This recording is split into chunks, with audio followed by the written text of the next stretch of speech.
اعوذ باللہ من الشیطان الرجیم بسم اللہ الرحمن الرحیم۔ ناظرین اکرام، السلام علیکم ورحمۃ اللہ وبرکاتہ۔ میں صوفی جی ایم خلیل قادری الچشتی افتخاری خاک پائے پنجتن پاک پھر آپ کی خدمت میں ایک نیا موضوع لے کر حاضر ہوا ہوں۔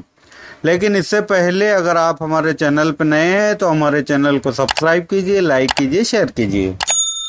آج ہم جس موضوع پر بات کرنے والے ہیں اس کا عنوان ہے طریقت کا حج۔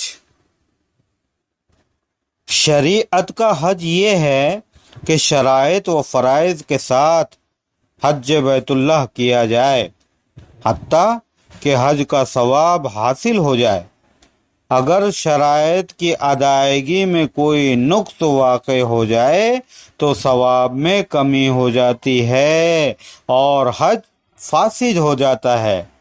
اس حج کی شرائط یہ ہیں: احرام باندھنا، مکہ معظمہ میں داخل ہونا، طواف قدوم، وقوف عرفات، مزدلفہ میں رات گزارنا، قربانی کرنا، بیت الحرام میں داخلہ، طواف کعبہ کے 7 چکر، آب زمزم پینا، مقام ابراہیم علیہ السلام پر 2 رکعت نماز پڑھنا۔ ان شرائط کے ساتھ حج ادا کرنے کے بعد وہ باتیں حلال ہو جاتی ہیں جو احرام کی حالت میں اللہ پاک نے حرام کی ہے۔ اس حج کی جزا دوزخ سے رہائی اور اللہ کے قہر سے امان پانا ہے، جیسا کہ اللہ تبارک و تعالی فرماتا ہے وَمَن دَخْلَهُ كَانَ آمِنًا، کہ جو اس میں داخل ہوا امان میں ہوا۔ سب سے آخر میں طواف صدر ہے جس کو طواف وداع بھی کہتے ہیں، اور پھر وطن واپسی ہے۔ طریقت کے حج کے لیے زاد راہ اور سامان سفر یہ ہے کہ سب سے پہلے کسی صاحب تلقین پیر کامل کے ساتھ نسبت پیدا کر کے اس سے تلقین حاصل کرے، پھر زبان کے ساتھ دائمی ذکر کرے اور اس کی حقیقت اور مقصد کو سامنے رکھے، اور ذکر سے مراد کلمہ توحید کا ذکر ہے۔ اس کے بعد جب دل زندہ ہو جائے تو باطنی ذکر الہی میں مشغول ہو، حتیٰ کہ پہلے صفائی اسماء کے دائمی ذکر سے تصفیہ باطن کرتا ہوا سالک کعبہ سر اللہ تعالیٰ کا جمال صفاتی کے انوار سے ساتھ ظاہر ہو، جیسا کہ اللہ تبارک و تعالیٰ نے حضرت ابراہیم و اسماعیل علیہ السلام کو حکم دیا کہ میرا گھر خوب صاف ستھرا کرو طواف کرنے والوں کے لیے اور اعتکاف کے لیے، طواف کے لیے، اعتکاف کے لیے اور رکوع و سجود والوں کے لیے۔ ظاہر ہے کہ کعبے کا صاف ستھرا کرنا مخلوقات میں سے ان لوگوں کے لیے ہے جو طواف کرنے والے ہیں، اور باطنی دل کی صفائی خالق کے قرب کے لیے ہے۔ اس ذات پاک کا جلوہ دیکھنے کے لیے نہایت بہترین اور مناسب طریقہ یہ ہے کہ کعبہ جو ہمارا باطن ہے، جو ہمارا کعبہ باطن ہے، اس کو اللہ کے سوا ہر چیز سے پاک رکھیں، یعنی اس میں صرف اللہ ہی اللہ ہو، دوسرا کوئی غیر اللہ نہ ہو، نہ غیر اللہ کی گنجائش ہو۔ احرام روح قدسی کے نور سے ہے، پھر کعبہ قلب میں داخلہ، اس کے بعد طواف قدوم اسم ثانی یعنی اسم اللہ کا دائمی ذکر ہے، پھر عرفات جو موضوع مناجات ہے اس کی طرف روانگی، اور اس میں وقوف اس طریقے سے کہ تیسرا اسم یعنی ہو اور چوتھا اسم یعنی حق کا ذکر پابندی کے ساتھ کیا جائے۔ پھر مزدلفہ میں آئے، جس سے مراد فواد یعنی باطنی دل ہے، اور پانچویں اور چھٹے اسماء یعنی حیو قیوم کو جمع کرے۔ پھر منا یعنی مقام سر کی طرف توجہ کرے، جو مابین حرمین ہے اور ان دونوں کے مابین وقوف کرے۔ پھر ساتویں اسم یعنی قہار کی دائمی ذکر سے نفس مطمئنہ کی قربانی کرے، کیونکہ یہ اسم باعث فنا اور حجاب کفر کو دور کرنے والا ہے۔ یہ باعث فنا ہے اور حجاب کفر کو دور کرنے والا ہے، جیسا کہ نبی کریم صلی اللہ تعالی علیہ وسلم نے فرمایا، کفر اور ایمان عرش کے درے دو مقام ہیں جو بندے اور اس کے پروردگار کے درمیان حجاب ہیں، ایک ان میں سے سیاہ ہے، دوسرا سفید۔ مطمئنہ کی قربانی کرنے کے بعد سر منڈانے کا عمل ہے، اس سے مراد روح قدسی کو آٹھویں اسم کے دائمی ذکر کے ساتھ صفات بشری سے پاک صاف کرنا ہے۔ اس کے بعد نویں اسم کو لازم پکڑے اور حرم سر میں داخل ہو جائے، یعنی پوشیدہ حرم میں داخل ہو جائے۔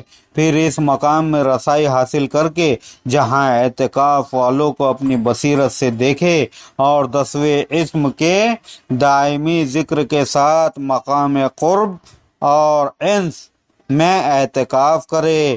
پھر بلا کیف و تشبیہ اس بلند شان والے پروردگار کے جمال کا نظارہ کرے، اللہ تبارک و تعالیٰ کے جمال کا نظارہ کریں۔ اس کے بعد اسماء الاصول سے 11واں اسم اور 6 اسماء فروعات یعنی 7 اسماء کو لازم پکڑے اور ان کے دائمی ذکر سے طریقت کے حج کا طواف مکمل ہو گیا۔ پھر مقام قرب میں 12ویں اسم کے پیالے سے بدست قدرت شراب طہور پینا ہے، یعنی قدرت کے ہاتھ سے شراب طہور پینا ہے، جس کے متعلق اللہ تبارک و تعالی نے فرمایا، وَسَقَّاهُمْ رَبَّهُمْ شَرَابًا طَهُورًا، یعنی ان کو ان کے پروردگار نے پاکیزہ شراب پلائی۔ اس کے بعد حجاب دوئی اڑ جاتا ہے اور اس ذات غیر فانی کو اسی کے نور کے واسطے سے بے حجابانہ دیکھنا ہے، اور یہ اللہ تبارک و تعالیٰ کے اس قول کے معنی ہے جو حدیث قدسی میں فرمایا، اہل قرب کو وہ بات حاصل ہوتی ہے جو نہ کسی آنکھ دیکھی اور نہ کسی کان سنی اور نہ ہی اس کا خیال کسی بشر کے دل میں آیا۔ اس کے بعد طواف صدر وداع ہے، جو جملہ اسماء کی تکرار سے حاصل ہوتا ہے۔ پھر وطن اصلی کی طرف واپسی سے مراد عالم قدس اور عالم احسنی تقویم کی طرف مراجعت یعنی واپسی ہوتی ہے، یعنی ہم جہاں سے آئے تھے ہم وہاں لوٹتے ہیں، اس مقام پر لوٹتے ہیں جہاں سے ہم آئے تھے۔ یہ 12ویں مقام اسم کے دائمی ذکر سے حاصل ہوتا ہے، جو معاملہ اس سے آگے ہے بیان سے باہر ہے، جیسا کہ نبی کریم صلی اللہ تعالیٰ علیہ وسلم نے فرمایا، بلا شبہ علوم میں سے ایک علم ایسا ہے جو بہت پوشیدہ ہے، جس کو سوائے علماء ربانی کے کوئی نہیں جانتا۔ جب وہ اس کے ساتھ کلام کرتے ہیں تو اہل عزت اس کا انکار نہیں کرتے۔